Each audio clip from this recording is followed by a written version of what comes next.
Hi, I'm Scott. Hi, I'm Corey. We are the The Cloud Brothers. Yes, we are. So I guess I'm just going to straight up ask you, Scott, what are we doing today? We're gonna take over the world like we do every day, Brain. For the two people that got that reference, it's funny. Yeah. One of the things we need to learn some Kubernetes, and we're doing some more Kubernetes stuff, and we're going to change a little bit from the AWS stuff to some SRE topics and Kubernetes topics. One of the first thing that confused me a little bit, nerds, or techs, or engineers, or smart people, they like to use the same name for different things, and it depends on the context. So what we're going to talk about today is the difference between Linux namespace and a Kubernetes namespace, and found out today, actually going over this, how they interrelate to each other. So, oh, that's cool. Okay. Yeah, well, and it's just to get the thing in your head, because people will just say namespace, and then they'll assume that you know the context. If you're talking about Kubernetes, it's a Kubernetes namespace. If you're talking about Linux, it's a Linux namespace. But nobody actually says that out loud. They just assume that you know those things. Just a certain amount of assumed knowledge. Yeah. Gotcha. Okay. So I got 3 articles up here. Just one, what are Linux namespaces? One's just the documentation for Kubernetes for namespaces, and a little more in-depth one with the what's the difference between a Linux namespace and a Kubernetes namespace. And as always, we'll have links in the description, so if you want to go over them yourself, you can continue your learning on your own pace, at your own pace. So just really briefly, and this is a much bigger topic than what we're going to cover today. Like I said, this is just an overview. Mm-hmm. But I'm just gonna go through this article and read it, and we'll raise any questions if we have them. Not sure if I'm going to read the whole thing or just parts of it. But if you've ever done Linux command space, actually this is a new command that I learned, the lsns, which is list namespaces. If you do the ls namespace, sudo lsns. Yeah, okay. Yeah, you see all of the different, and this is literally list namespaces. Yeah, got you. And this is all of the namespaces for Linux. So there's a cgroup namespace. There's I think there's process ID, PID namespace, user namespace, UTS namespace. I'm not 100% sure what that is. IPC namespace, and then a whole bunch of mount namespaces, and a network namespace in there. And I'm just going to read it instead of making stuff up. So okay. Linux namespaces are the underlying tech behind container technologies like Docker. They're a feature in the Linux kernel that allows systems to restrict resources that the container process sees, and ensures none of them can interfere with each other. Yeah. So when you're running... Yep. Oh, go ahead. Yeah. I can read some too, if you would like me to read some. Yeah, go ahead. Read up to the mount point. Okay. Well, what are namespaces? When you're running many different processes and applications on a single server, as is the case with deployment tools like Kubernetes, it's important to have each process isolated, mostly for security. One container should be able to gain control over another's resources, because if that container is then compromised, it could compromise the entire system. This method of attack is similar to how the CPU bug meltdown works. Different threads of a processor should be isolated from each other. Similarly, processes running on different virtual systems, containers, should be isolated from other containers. Namespaces achieve this isolation at a kernel level, similar to how the application chroot works, which jails a process in a different root directory. Namespaces separate other aspects of the system. There are 7 namespaces available. Yeah, and I'll start reading them. I'm not going to read each one. I'll read the headline or the bolded part. Yeah. So the mount namespace, the process namespace, inter-process communication namespace, network, user, UTS, and C group. And for the Linux namespaces, that's all we really need to know. Yeah.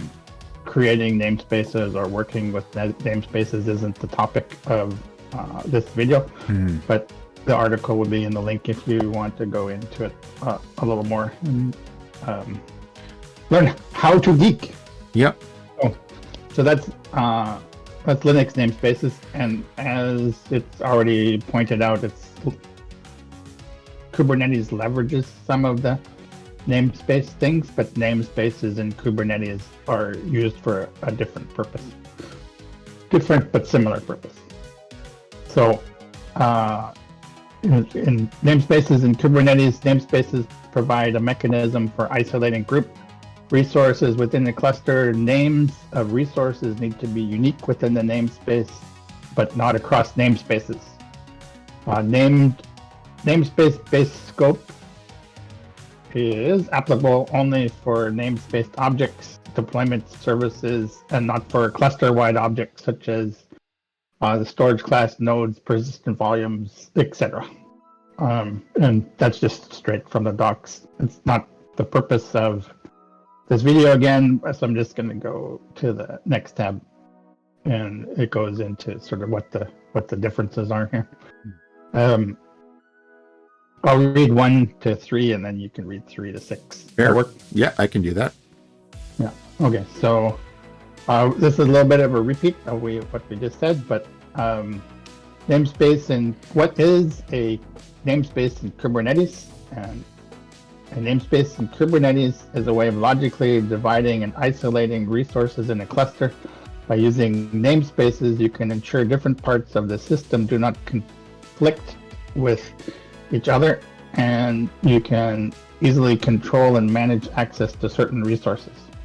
For example, you might want to create a namespace for each of your development, staging, and production environments. Namespaces are also a way of creating logical partitions within your Kubernetes cluster. This can be useful for organizing your resources in a way that makes sense to your application or system. In addition, namespaces can be used to control which users and groups have access to certain resources. For example, you might want to allow only certain users to access resources in a particular namespace. Finally, namespaces can be used to limit scope of certain actions. For example, you might want to limit the ability to delete resources in the namespace only to certain users. And namespaces are powerful for managing resources in Kubernetes and can be used in a variety of ways to control and optimize your system.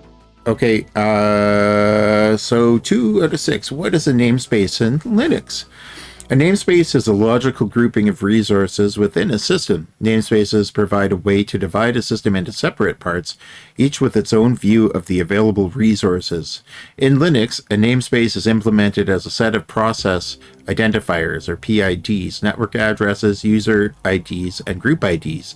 Each namespace has its own set of PIDs, meaning that processes in one namespace are not visible to processes in another namespace.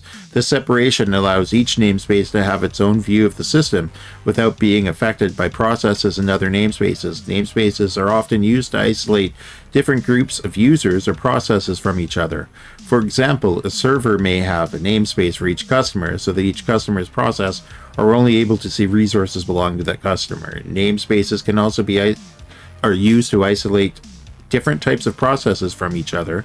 For example, a system may have a namespace for each type of process so that processes of one type are not able to see processes of another type. I got a short one. I won. You played a dirty trick on your brother. Yeah. What are the similarities between Kubernetes and Linux namespace? Kubernetes and Linux namespaces are both used to logically group resources and isolate them from another. Both Kubernetes and Linux namespaces can be used to create virtual environments. Fair enough. Okay, number 4. That's pretty short too. What are the differences between Kubernetes and Linux namespaces? Well, Kubernetes namespaces are used to partition resources within a cluster, whereas Linux namespaces are used to partition resources on a single system. Kubernetes namespaces provide a higher level of abstraction than Linux namespaces. For example, a single Kubernetes namespace can span multiple Linux namespaces. Kubernetes namespaces are also used to control access to resources within a cluster. For example, a namespace can be used to restrict which users can access which resources. How can Kubernetes namespaces be used? A Kubernetes namespace provides a mechanism to scope resources in a Kubernetes cluster. This can be useful for organizing resources within a Kubernetes cluster or providing isolation between multiple Kubernetes clusters. Kubernetes namespaces can be used to scope resources such as pods, services, replication controllers, labels, secrets. Namespaces can also be used to provide isolation between such resources as pods in a different namespace. Pods in different namespaces can't communicate with each other without explicitly defining a service. Pods in a different namespace can belong to different networks. Pods in different namespaces can have different security policies applied to them. Using namespaces is an important part of managing Kubernetes cluster and can help keep your cluster organized and running smoothly. 6. All right, 6 out of 6. Okay, and last but not least, what are some best practices for using Kubernetes namespaces? When working with Kubernetes namespaces, it is important to keep the following best practices in mind. Avoid using too many namespaces. This can lead to increased complexity and management overhead. Try to use consistent naming conventions for namespaces. This will make it easier to understand and use them. Don't use namespaces as a security measure. They should not be used to isolate sensitive data or control access to resources. Yeah. All right. So that's pretty much all I wanted to do today. Yeah, it's just a high-level overview of the differences between a Kubernetes namespace and a Linux namespace. And the main point is that they're different. They're not the same thing. The namespace in Kubernetes, like it said, actually, what was it in the third one, fourth one? What are the differences? Yeah, what are the differences between the Kubernetes and Linux namespaces? Because if you just heard somebody say namespace, you'd be like, what? Without any context, if they're talking about Linux namespaces. Yeah. So pay attention to the context, and when people are using the word namespaces, be aware of your assumed knowledge, because they might not be saying what you think they're saying. Exactly. Yeah, ask the question. Are you talking about Linux namespaces or Kubernetes namespaces? If you're already talking about Kubernetes, you can assume it's about Kubernetes. Yeah, that's a good point. Yeah. Yes, sir. Well, that's all we got for today. And short one today. Thank you for watching the Cloud Brothers. Don't forget to like, subscribe, comment down below, and we will be doing lots more in Kubernetes in the coming weeks. So, we're probably going to have some announcements, I think. So, without further ado, goodbye.